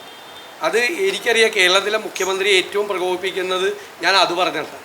നിങ്ങൾ തീവ്ര വലതുപക്ഷ നിലപാടെടുക്കുന്നു, നിങ്ങൾ എന്ത് ഇടതുപക്ഷമാണ് എന്ന ചോദ്യമാണ് അദ്ദേഹത്തെ പ്രകോപിപ്പിക്കാൻ വേണ്ടി ഞാൻ സാധാരണയായിട്ട് ഉപയോഗിക്കാറുള്ളത്. അപ്പോൾ അതിൻ്റെ അതിൻ്റെ ചിന്ത എന്ന് പറയുന്നത് നമ്മൾ സാധാരണക്കാരെക്കുറിച്ച്, അല്ലേ, ലോകത്തിൻ്റെ സങ്കടങ്ങളെക്കുറിച്ച്, വിഷമങ്ങളെക്കുറിച്ച്, പ്രയാസങ്ങളെക്കുറിച്ച്. ഒരു ഉദാഹരണത്തിന് ഒരു പുതിയ സാമ്പത്തിക ക്രമം ഉണ്ടായി ലോകത്ത്. അതിൻ്റെ ഗുണവശങ്ങളുണ്ട്, ദോഷവശങ്ങളുണ്ട്. അപ്പം നമ്മളത് വിലയിരുത്തുമ്പോൾ നമ്മളതിനെ നോക്കുന്നത് ഉള്ളവനും ഇല്ലാത്തവനും തമ്മിലുള്ള അന്തരം ഭയങ്കരമായി നമ്മൾ വർദ്ധിക്കുന്നു. അപ്പം നമ്മൾ ആദ്യം മുതലേ ആ ടേണിങ് ഉണ്ടായത് എവിടെയാണ്? ജോസഫ് സ്റ്റിഗ്ലിസിൻ്റെ പുസ്തകം വന്നു, പിന്നെ ഇനീക്വാലിറ്റിയെക്കുറിച്ചുള്ള പുസ്തകങ്ങൾ, യൂനിസ് വറാഫാക്കിസിൻ്റെ പുസ്തകം വന്നു, ഒരുപാട് സാമ്പത്തിക ശാസ്ത്രജ്ഞന്മാരുടെ പുസ്തകങ്ങൾ വന്നു. ഇതിൻ്റെ അകത്ത് ഈ പുതിയ സാമ്പത്തിക ക്രമങ്ങൾ ഉണ്ടാക്കിയിരിക്കുന്ന, ലോകത്തിലുണ്ടാക്കിയിരിക്കുന്ന മാറ്റങ്ങൾ അപകടത്തിലേക്ക് നമ്മൾ പോകുന്നു എന്ന് പറഞ്ഞു. ഇപ്പോൾ ഏറ്റവും ലേറ്റസ്റ്റ് ആയിട്ടുള്ളൊരു പുസ്തകം ഞാൻ കഴിഞ്ഞ ദിവസം പറഞ്ഞു, ടെക്നോ ഫ്യൂഡലിസം റീപ്ലേസ്ഡ് ക്യാപിറ്റൽ എന്ന് പറയുന്നത്. ഭയങ്കര ഞെട്ടിക്കുന്ന ഒരു പുസ്തകമാണ്. അതായത് ക്യാപിറ്റൽ തന്നെ ഇല്ലാതായി ഒരു പുതിയ ക്യാപിറ്റൽ ഉണ്ടാവുക, ടെക്നോ ഫ്യൂഡലിസം എന്ന് പറയുന്നത്. അത് അപകടകരമായ ഒരു നിലയിലേക്കൊരു ഐഡിയോളജി, ഒരു സാമ്പത്തിക ശാസ്ത്രം മാറുകയാണ്. അപ്പോൾ ഇതിൻ്റെയൊക്കെ ഒരു ഇമ്പാക്റ്റ് സാധാരണക്കാരായ ജനങ്ങൾ, അത് കേരളത്തിലെന്നല്ല, രാജ്യത്തെന്നുള്ളതല്ല, ലോകത്ത് എവിടെ ഉണ്ടായാലും നമുക്കൊരു ഒരു വല്ലാത്തൊരു ആദി നമ്മുടെ മനസ്സിലുണ്ടാവും. അത് നമ്മുടെ ചിന്തയുടെ അല്ലെങ്കിൽ നമ്മുടെ വായനയുടെ പിൻബലത്തിൽ നിന്നും നമുക്കുണ്ടാകുന്ന ഒരു ആദിയാണ്. അതിന് പരിമിതികളില്ല, അതിർത്തികളില്ല. കേരളത്തിലുണ്ടാകുന്നു, അല്ലെങ്കിൽ എൻ്റെ ഗ്രാമത്തിലുണ്ടാകുന്നു, എൻ്റെ ജില്ലയിൽ ഉണ്ടാകുന്നു എന്നതിനേക്കാൾ അപ്പുറം അതിരുകളില്ലാത്ത ആകാശം പോലെ ലോകത്തിൻ്റെ എല്ലാ ഭാഗത്തും നടക്കുന്ന ഈ സങ്കടങ്ങൾ, വിഷമങ്ങൾ, വംശഹത്യകൾ ഒക്കെ കാണും. നമ്മൾ നോക്കുമ്പോൾ ഞാൻ എപ്പോഴും എന്നെ ആക്കുന്ന ഒരു സംഭവം ഈ 20-ാം നൂറ്റാണ്ടിൻ്റെ ആദ്യ പകുതിയിൽ ഉണ്ടായ അതേ കാര്യങ്ങൾ വേറെ ഫോർമാറ്റിൽ 21-ാം നൂറ്റാണ്ടിൻ്റെ ആദ്യ പകുതിയിൽ ഉണ്ടാകുന്നു എന്നുള്ളതാണ്. അപ്പോൾ കോൺഗ്രസിനെ സംബന്ധിച്ചിടത്തോളം നെഹ്റുവിൻ്റെ കാലം മുതൽ എഴുത്തുകാരെ ചേർത്ത് പിടിച്ച് നടന്നിട്ടുള്ള ഒരു കാലമാണ്. അവരുടെ സ്വാതന്ത്ര്യത്തിന് വേണ്ടിയിട്ട് ഒക്കെ എല്ലാവരും പ്രധാനപ്പെട്ട ലീഡർഷിപ്പിലുണ്ടായിരുന്ന എല്ലാവരും നല്ല വായനക്കാരായിരുന്ന ഒരാളുകളാണ്. അപ്പോൾ കേരളത്തിലും എഴുത്തുകാരുടെ ഒരു പക്ഷം, നമ്മളവരെ ഒരു കാലത്തും ഞങ്ങളവരെ പൊളിറ്റിക്കലൈസ് ചെയ്യാൻ ശ്രമിച്ചിട്ടില്ല. കേരളത്തിൽ പൊളിറ്റിക്കലൈസ് ചെയ്യാൻ ശ്രമിച്ചിട്ടില്ല. എനിക്കിപ്പോൾ നേരത്തെ കാഴ്ച പോയപ്പോൾ ബോർഹസിനെ കുറിച്ച് പറഞ്ഞല്ലോ, വേറൊരാളെ കൊണ്ട് വായിപ്പിക്കുമെന്ന്. ഞാൻ പി ഗോവിന്ദപ്പിള്ള സാറ് അദ്ദേഹത്തിൻ്റെ കാഴ്ച നഷ്ടപ്പെട്ടപ്പോൾ കുട്ടികളെ കൊണ്ട് വായിപ്പിച്ച് അത് കേൾക്കുന്ന കണ്ടിട്ടുണ്ട്. ഞാൻ ഒരുപാട് സ്ഥലത്ത് പ്രസംഗിച്ചിട്ടുണ്ട്. അപ്പം ഞാൻ ആലോചിക്കുക, അദ്ദേഹം എന്തൊരു പ്രഭാഷകനായിരുന്നു, എന്തൊരു വായനക്കാരനായിരുന്നു, എന്തൊരു എഴുത്തുകാരനായിരുന്നു എന്ന് തോന്നി. പിന്നെ അദ്ദേഹത്തിൻ്റെ പരിമിതി എന്തായിരുന്നു എന്ന് ഞാൻ ആലോചിക്കും. പരിമിതി എന്താ? പരിമിതി പാർട്ടി ഒരു ചട്ടക്കൂടുണ്ടാക്കി അദ്ദേഹത്തിന് കൊടുത്തു. ആ ചട്ടക്കൂടിൻ്റെ അകത്ത് പി ഗോവിന്ദപിള്ള എന്ന് പറയുന്ന ഒരു പ്രഭാഷകനും എഴുത്തുകാരനും എല്ലാം ചിന്തകനും എല്ലാം ചുരുങ്ങിപ്പോയി. നമ്മൾ അങ്ങനെ ചെയ്യരുതെന്നുള്ള അഭിപ്രായക്കാരാണ് ഞാൻ. സാഹിത്യകാരന്മാരുടെ സംഘടന കോൺഗ്രസ് ഉണ്ടാക്കണ്ട എന്നുള്ള അഭിപ്രായക്കാരനെ. കോൺഗ്രസിൻ്റെ ഒരു ഫ്രെയിമിലല്ല അവർ നിൽക്കേണ്ടത്. ചിലപ്പോൾ നമ്മളോട്, നമ്മുടെ ചില ആശയങ്ങളോട് അവർ പൊരുത്തപ്പെടും, അവർ നന്നായി പൊരുത്തപ്പെടും. ഇപ്പോൾ EMS പോലെ അറിയാവുന്ന, അദ്ദേഹത്തെ അറിയാവുന്ന, അങ്ങനെയുള്ള ഒരു തലമുറയിലൂടെ വളർന്നു വന്ന ആളുകളാണ്. അദ്ദേഹത്തിന് എന്നോട് സമ്മതിക്കാൻ പറ്റുന്നുണ്ടല്ലോ, അതിലെ ഏറ്റവും പ്രധാനപ്പെട്ട കാര്യം. ഇപ്പം തന്നെ ഈ കോളേജിലൊക്കെ പഠിക്കുമ്പോൾ ലെഫ്റ്റായിരുന്ന എത്രയോ ആളുകൾ, എഴുത്തുകാരായിട്ടുള്ള ആളുകൾ, ഞങ്ങളെ കേട്ട് എന്തോ ഭയങ്കരമായ കമ്പനിയുള്ള ആളുകൾ, പുസ്തകം പ്രസിദ്ധീകരിക്കുന്നതിന് മുമ്പ് എനിക്ക് അയച്ചു തരുന്ന ഇടതുപക്ഷ എഴുത്തുകാർ ധാരാളമായിട്ടുണ്ട്, ഇടതുപക്ഷ എഴുത്തുകാർ. അപ്പം ഞാൻ അവരോടൊക്കെ പറയാറുള്ളത്, നിങ്ങളങ്ങനെ വല്ലാതെ ഐഡൻറ്റിഫൈ ചെയ്യല്ലേ, വല്ലാതെ ഐഡൻറ്റിഫൈ ചെയ്ത ഈ കണ്ണൂരിലുണ്ടായ സംഭവത്തിൽ ആ എഴുത്തുകാരൻ എഴുതിയ പോലത്തെ ഒരു കമൻ്റ് എഴുതേണ്ട ഗതികേടിൽ ഒരു എഴുത്തുകാരൻ പോകും, നമുക്ക് സങ്കടവും. ഒരു രാഷ്ട്രീയക്കാരൻ അങ്ങനെ ഒരു അഭിപ്രായം പറഞ്ഞാൽ സങ്കടമാവില്ല, ദേഷ്യം വരുള്ളൂ. ഇത് ഈ ഒരു വിഷയം ഉണ്ടായാലും ഒരു പൊതുവിഷയമാണ്. ആ ഒരു പൊതുവിഷയത്തെ ന്യായീകരിച്ചുകൊണ്ട് കണ്ണൂരിലെ പാർട്ടി സെക്രട്ടറി ഒരു അഭിപ്രായം പറഞ്ഞാൽ ഇതെന്താ ഇയാൾ ഇങ്ങനെ പറഞ്ഞെന്നുള്ള ദേഷ്യം വരുള്ളൂ. പക്ഷെ ഒരു എഴുത്തുകാരൻ അതിനെ അനുകൂലിച്ചൊരു ഫേസ്ബുക്ക് പോസ്റ്റ് ഇട്ടാൽ നമുക്ക് വിഷമവും ദുഃഖവും നിരാശയും സങ്കടം എല്ലാം കൂടി വരും. എഴുത്തുകാരനെ നമ്മൾ കാണുന്നത് അതുകൊണ്ടാണ്. അതുകൊണ്ട് നമ്മൾ അവരുടെ ബന്ധം പുലർത്തും, അവരുടെ എഴുത്തിനെ നമ്മൾ ശ്രദ്ധിക്കും, അവർ പറയുന്നത് നമ്മൾ ശ്രദ്ധിക്കും. അത് ആ മാറ്റം അതുണ്ട് കേരളത്തിൽ, ആ മാറ്റം ഉണ്ട് കേരളത്തിൽ. അവർ ശ്രദ്ധിക്കുന്നുണ്ട് ഈ മാറ്റങ്ങളെക്കുറിച്ച്. അപ്പോൾ ഈ ചട്ടക്കൂടിൽ തൊഴുത്തിൽ കൊണ്ടുപോയി ഒരു രാഷ്ട്രീയ പാർട്ടിയുടെയും തൊഴുത്തിൽ കൊണ്ടുപോയി എഴുത്തുകാരെ കെട്ടരുത് എന്നുള്ള അഭിപ്രായക്കാരാണ് ഞാനതിന് ശ്രമിക്കില്ല. ഞാൻ അവരുമായിട്ട് നല്ല സൗഹൃദവും ബന്ധവും സ്നേഹവും, അവർ നല്ല ആശയങ്ങൾ പങ്കുവച്ചാൽ അവരെ അഭിനന്ദിക്കുകയും നമുക്ക് വല്ലാത്ത വിഷമം ഉണ്ടാക്കുന്ന കാര്യങ്ങൾ അവർ പറഞ്ഞാൽ സൗഹൃദം ഉണ്ടെങ്കിൽ അവരെ വിളിച്ച് അങ്ങനെ പറയരുതായിരുന്നു എന്ന് പറയുകയും ചെയ്യുന്ന ആളാണ്. ഈ എഴുത്തിൻ്റെ സ്വാതന്ത്ര്യത്തെക്കുറിച്ച് പറഞ്ഞു. ഇപ്പോൾ ഭരണകൂടത്തിൻ്റെ ഇടപെടൽ കൊണ്ട് തന്നെ പുസ്തകങ്ങൾ നിരോധിച്ച നമ്മുടെ ജനാധിപത്യ ഇന്ത്യയിൽ തന്നെ ഉണ്ട്. ഒരുപക്ഷെ ജവഹർലാൽ നെഹ്റുവിൻ്റെ കാലത്ത് പോലും ഉണ്ടായിട്ടുണ്ട്. CV സാധാരണഗതിയിൽ സിനിമയിലാണെങ്കിലും സാഹിത്യത്തിലാണെങ്കിലും ഒരു തരത്തിലുള്ള സെൻസറിങ്ങും ഇല്ലേ പാടില്ല എന്ന് വിശ്വസിക്കുന്ന ആളാണെന്ന് ഞാൻ കരുതുന്നു.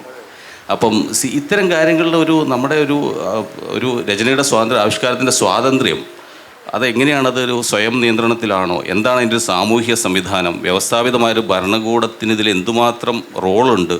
അങ്ങനെയുള്ള കാര്യങ്ങളെക്കുറിച്ച് CV ഒന്ന് പറയാം. അല്ല, എഴുത്തിൻ്റെ കാര്യത്തിൽ ഭരണകൂടത്തിന് പ്രത്യേകിച്ചിട്ട് റോളൊന്നുമില്ല.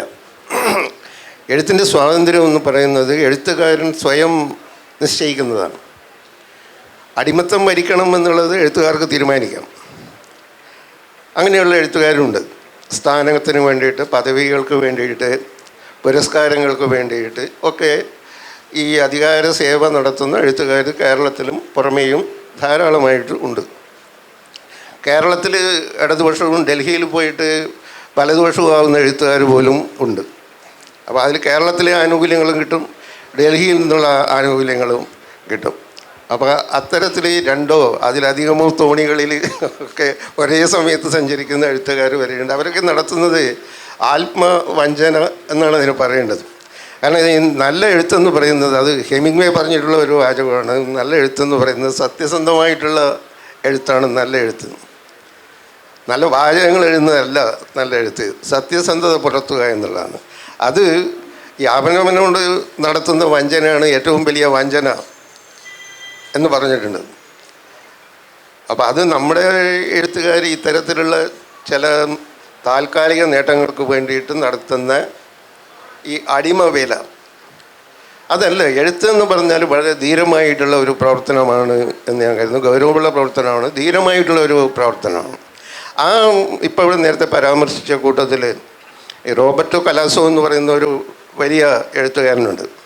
അപ്പോൾ അദ്ദേഹത്തോട് ഒരിക്കൽ എനിക്കൊന്ന് പാരീസ് റിവ്യൂവിലെ അഭിമുഖ സംഭാഷണത്തിൽ അദ്ദേഹത്തോട് ചോദിച്ചു, നിങ്ങൾ ഇടതുപക്ഷമാണോ എന്ന്. അപ്പോൾ റോബർട്ടോ കലാസോ ചോദിച്ചിട്ടുണ്ട്, അതെന്താണെന്ന് എനിക്കറിയില്ല. ഈ ഇടതുപക്ഷം എന്ന് പറയുന്നത് എന്താണെന്ന് എനിക്കറിയില്ല. അത് നമ്മൾക്കറിയാവുന്നത് അത് പണ്ട് ഫ്രാൻസിലുണ്ടായിരുന്ന അവിടുത്തെ ആ ഇടതുപക്ഷവും വലതുപക്ഷവും എന്നുള്ളതാണ്. ഇത് പിന്നീട് നമ്മുടെ ഇവിടെയുള്ള ഒരു പ്രത്യേക രാഷ്ട്രീയ പ്രസ്ഥാനങ്ങൾ ആ വാക്കുകളെ ദുരുപയോഗം ചെയ്യുകയാണെന്നാണ് എനിക്ക് തോന്നുന്നത് പലപ്പോഴും. കാരണം ഇടതുപക്ഷത്തെ നമ്മൾ നിർവചിക്കണം. എങ്ങനെ, അതെന്താണ് ഇടതുപക്ഷം എന്ന് പറഞ്ഞാൽ എന്താണ്? ചെഗുവേരയുടെ ഈ ചിത്രമുള്ള ബനിയനിട്ട് നടക്കലല്ല ഇടതുപക്ഷം എന്ന് പറയുന്നത്. അതിനൊരു കുറേ മൂല്യബോധമുണ്ട്, അതിന് ചില നിലപാടുകൾ ഉണ്ടാവണം, അത് സത്യസന്ധത കാണിക്കണം. ജനങ്ങളുടെ മുന്നിൽ പലതരത്തിലുള്ള കാപട്യങ്ങൾ കാണിക്കുക, കൊള്ളരായ്മകൾ കാണിക്കുക, അഴിമതികൾ കാണിക്കുക, ധനം സമാഹരിക്കുക, അധികാരത്തോട് ആസക്തി കാണിക്കുക, ഇതൊക്കെ ചെയ്തിട്ട് അതിനെ ഇടതുപക്ഷം എന്ന് എങ്ങനെയാണ് നമ്മൾ വിളിക്കാൻ വേണ്ടി പറ്റുക? അപ്പം അതിനെ ശരിക്കും പുനർനിർവചിക്കേണ്ടതുണ്ട്. അത് വളരെ ഈ എഴുത്തുകാരൊരിക്കലും ഇത്തരത്തിലുള്ള ഉപജാപങ്ങളിൽ, കാപട്യങ്ങളിൽ ചെന്ന് വീഴരുത് എന്നാണ് എൻ്റെ വ്യക്തിപരമായിട്ടുള്ള അഭിപ്രായം. ഒരു മനുഷ്യരുടെ പക്ഷത്ത്, സത്യത്തിൻ്റെ പക്ഷത്ത്, നീതിയുടെ പക്ഷത്താണ് എഴുത്തുകാർ നിലയുറപ്പിക്കേണ്ടത്.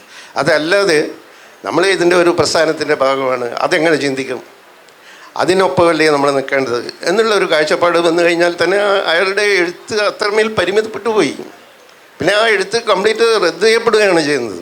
നമ്മൾ മനുഷ്യപക്ഷത്തോ സാധാരണക്കാരുടെയൊക്കെ കഥകൾ എഴുതിയിട്ടുണ്ടാവാം, പക്ഷേ ആ കഥകൾ മുഴുവനും നമ്മൾ ഒരു മനുഷ്യൻ്റെ മരണത്തിനെ ന്യായീകരിക്കുമ്പോൾ അത് മുഴുവനും റദ്ദ് ചെയ്യപ്പെടുകയാണ് ചെയ്യുന്നത്. അത് മനസ്സിലാക്കുന്നില്ല. അത് നമ്മൾ ഈ ചെയ്തിട്ടുള്ളത് മുഴുവൻ കാപട്യമാണ്. ഇപ്പോൾ നമ്മൾ കാട്ടിയിട്ടുള്ള അനുതാപം അതൊക്കെ വെറും കാപട്യമായിരുന്നു. അത് അങ്ങനെയുള്ള അനുതാപം നമ്മുടെ ഉള്ളിലുണ്ടെങ്കിൽ ഒരു പാവം മനുഷ്യൻ ഇതേപോലെ ഇങ്ങനെയുള്ള ഒരു സാഹചര്യത്തിൽ ആത്മഹത്യ ചെയ്താൽ ആ മനുഷ്യനോട് നമുക്കിത് തോന്നണത്. ഇവിടെ വടകരയിൽ ഒഞ്ചിയത്ത് ഒരു മനുഷ്യൻ വെടിവെച്ച് 52 വെട്ടി മരിച്ചപ്പോൾ അതിനെ ന്യായീകരിച്ചുകൊണ്ട് ലേഖനം എഴുതിയിട്ടുള്ള കവികളുണ്ട് ഇവിടെ. അതിനെ ന്യായീകരിച്ചിട്ടുണ്ട്. ആ സംഭവം നമുക്കറിയാമല്ലോ. അതിനെ ന്യായീകരിച്ച് ലേഖനം എഴുതിയത് കൊണ്ട് അദ്ദേഹത്തിൻ്റെ ഒരു പരമ്പരയായിട്ട് വന്നുകൊണ്ടിരുന്ന കവിതയുടെ പ്രസാധനം നിർത്തിവെച്ച ധീരനായ ഒരു പത്രാധിപർ കേരളത്തിലുണ്ടായിരുന്നു. എസ് ജയചന്ദ്രൻ നായർ എന്നാണ് അദ്ദേഹത്തിൻ്റെ പേര്. അദ്ദേഹം അതിലൊരു ഉൾപ്പെടുത്തി ഞങ്ങളിത് പ്രസിദ്ധീകരിക്കുന്നില്ല. കാരണം അത്രയും വൃത്തികെട്ട ഒരാളുടെ കവിത അതിൽ പ്രസിദ്ധീകരിക്കാൻ വയ്യ എന്നാണ് ജയചന്ദ്രൻ നായർ പറയാതെ പറഞ്ഞത്. അപ്പം അങ്ങനെയുള്ള നമ്മൾ അവിടെ ആ മനുഷ്യൻ്റെ ശരീരത്തിൽ നിന്ന് വീണ ചോര ഉണങ്ങിയിട്ടില്ല. അവരുടെ അമ്മയുടെ കണ്ണുനീര് തുറന്നിട്ടില്ല. ഞാൻ പോയിട്ടുണ്ടായിരുന്നു അവിടെ. അമ്മ എപ്പോഴും ചെല്ലുമ്പോഴും അമ്മ ഇങ്ങനെ കരയായിരുന്നു. ആ വിധവയുടെ ദുഃഖം തീർന്നിട്ടില്ല, മകൻ്റെ സങ്കടം തീർന്നിട്ടില്ല. പക്ഷെ അതിനു മുമ്പേ ഈ ചെയ്തത് ശരിയാണെന്നാണ് പറയുന്നത്. ഈ ചെയ്ത കാര്യം ശരിയാണ്. അത് എന്താ അത് കാൾ മാർക്സ് പറഞ്ഞാണോ ഇത് ചെയ്യണമെന്ന്? ഇങ്ങനെയാണ് ചെയ്യേണ്ടതെന്ന് കാൾ മാർക്സ് പറഞ്ഞിട്ടുണ്ടോ? അതിൻ്റെ ആ പാവം കാൾ മാർക്സ്, ഞാനൊരു കഥ തന്നെ എഴുതുന്നിട്ട് ഹൈഗേറ്റ് സെമിത്തേരിയിൽ ഞാൻ എന്ന് പറഞ്ഞിട്ടൊരു കഥ ഞാൻ എഴുതി. അത് ഞാൻ അവിടെ എത്തിയപ്പോൾ ഈ മാർക്സിൻ്റെ ശവകുടീരം സാധാരണ എല്ലാവരും പോകുന്നത് പോലെ ഞാനും പോയി. അപ്പം ഞാൻ പറഞ്ഞു, ഇങ്ങനെ എൻ്റെ നാട്ടിൽ കുറേ പേര് നിങ്ങളുടെ പേര് പറയാറുണ്ട് അവിടുന്ന്, അവരോട് ക്ഷമിക്കണമെന്ന് ഞാൻ അവരോട് മാർക്സിനോട് പ്രാർത്ഥിച്ചത്. അപ്പോൾ എനിക്ക് ആ മാർക്സിനെ ഓർത്ത് വലിയ സങ്കടം തോന്നി. അദ്ദേഹത്തിൻ്റെ തൊട്ട് മുന്നിൽ ജോർജ് എലിയട്ട് എന്ന് പറയുന്ന എഴുത്തുകാരിയാണ്. George Eliot, Mary Ann Evans എന്ന് പറയുന്ന ജോർജ് എലിയട്ട് എന്ന പേരിലെഴുതിയ 19-ാം നൂറ്റാണ്ടിലെ ഏറ്റവും വലിയ എഴുത്തുകാരിയാണ് അദ്ദേഹത്തിൻ്റെ തൊട്ട് മുന്നിൽ ഇരിക്കുന്നത്.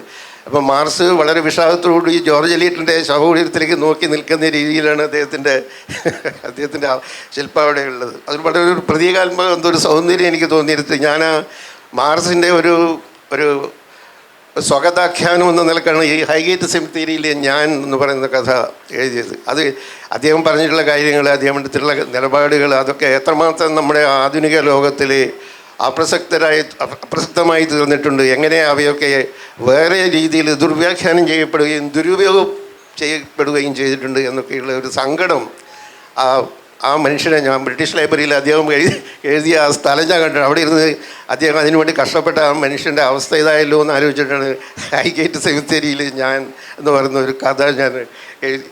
അപ്പം ഇതാണ് എൻ്റെ കാഴ്ചപ്പാട്. ഇതാണ് വളരെ വ്യക്തമാണത്.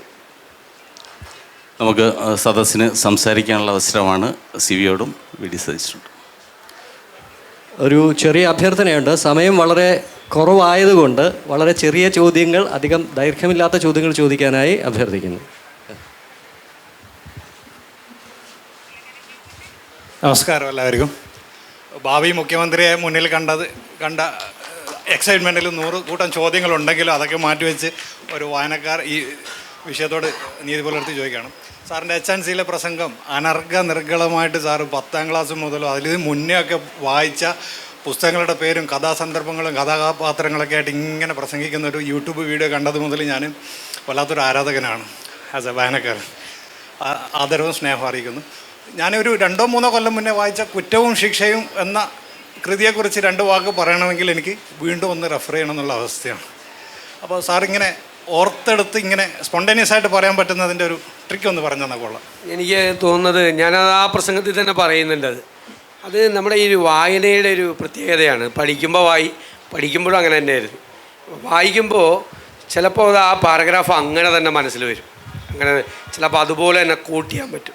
അതാണ് സി വിയുടെ പുസ്തകത്തെക്കുറിച്ച് പറഞ്ഞത്. ചില കാര്യങ്ങൾ നമ്മളെ അതുപോലെ തന്നെ ആ പാരഗ്രാഫ് നമ്മുടെ മെമ്മറിയിൽ അതേപോലെ തന്നെ വരും. അത് എനിക്ക് തോന്നുന്നത് ചിലർക്ക് പറ്റും. വായനയുടെ പ്രത്യേകത കൊണ്ടാണത് കോട്ട് ചെയ്യാൻ പറ്റുന്നത്. പിന്നെ ഞാൻ സാധാരണ വായിക്കുമ്പോൾ പെൻസിൽ വെച്ച് മാർക്ക് ചെയ്യും. എനിക്ക് ഏറ്റവും ഇഷ്ടപ്പെട്ട ഭാഗങ്ങൾ. പെൻസിലില്ലാതെ എനിക്ക് വായിക്കാൻ പറ്റില്ല.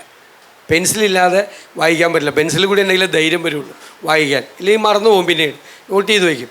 പിന്നെ അത് നോട്ട് ചെയ്ത് വെച്ച് കഴിഞ്ഞാൽ ഇപ്പോൾ നമ്മൾ കഥയും നോവലും മാത്രമല്ലല്ലോ, അല്ലാത്ത പുസ്തകങ്ങൾ വായിക്കുമ്പോൾ ഇപ്പോൾ നമുക്കൊന്ന് ഓടിച്ച് നോക്കിയാൽ ഒരു 15 മിനിറ്റ് കൊണ്ട് ചിലപ്പോൾ ഒരു 100, 300, 400 പേജുള്ളൊരു പുസ്തകം ഒരു 15 മിനിറ്റ് കൊണ്ട് ഞാൻ വായിച്ചൊരു പുസ്തകമാണെങ്കിൽ എനിക്ക് വീണ്ടും അത് കംപ്ലീറ്റ് ആയിട്ട് അത് ആ മെമ്മറിയിലേക്ക് വരും.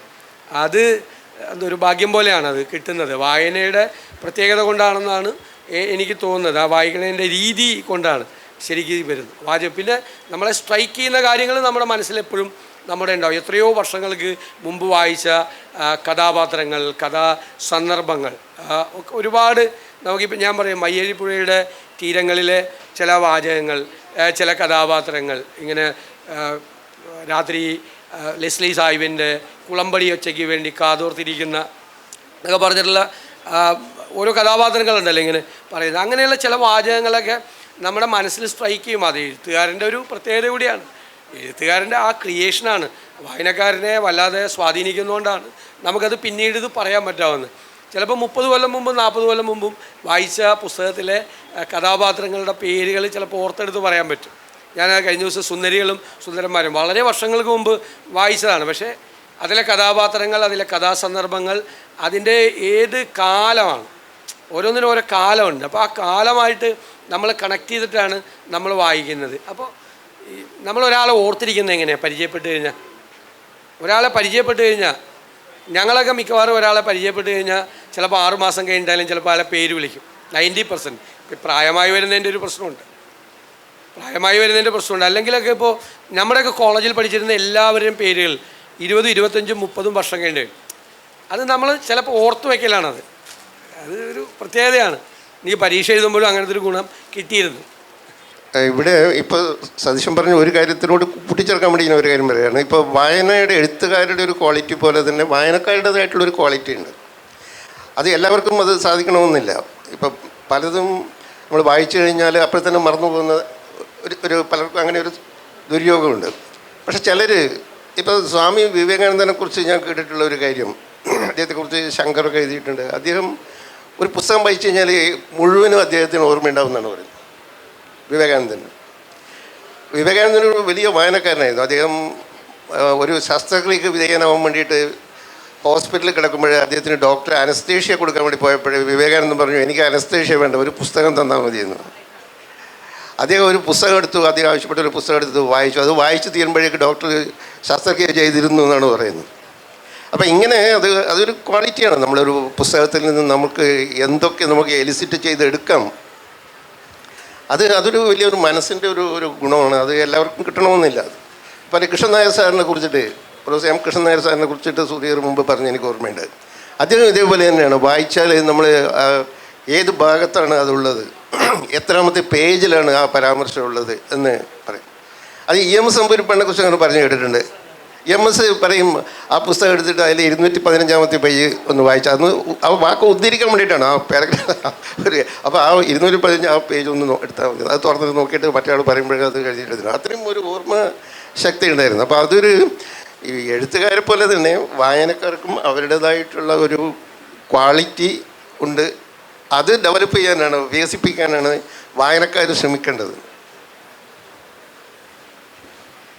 പരിമിതമായ സമയമുള്ളത് കൊണ്ടാണ് സദസ്യരോട് ക്ഷമ ചോദിക്കുന്നു.